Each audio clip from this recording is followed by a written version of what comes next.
লাইলাতুল কদরের রাতে কেন ফেরেশতারা আপনার ঘরে আসে, জানলে চোখে পানি চলে আসবে। প্রিয় দর্শক, একটু কল্পনা করুন, আজ রাত গভীর, চারদিকে নিস্তব্ধতা, সবাই ঘুমিয়ে পড়েছে। কিন্তু তখন আকাশে কি হয়?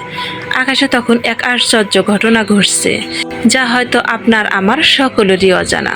আসুন জেনে নেই আকাশে তখন কি ঘটে। আকাশে তখন হাজার হাজার ফেরেশতারা আকাশ থেকে পৃথিবীর দিকে নেমে আসে। তাদের কাছে রয়েছে আল্লাহর রহমত, বরকত ও ক্ষমা।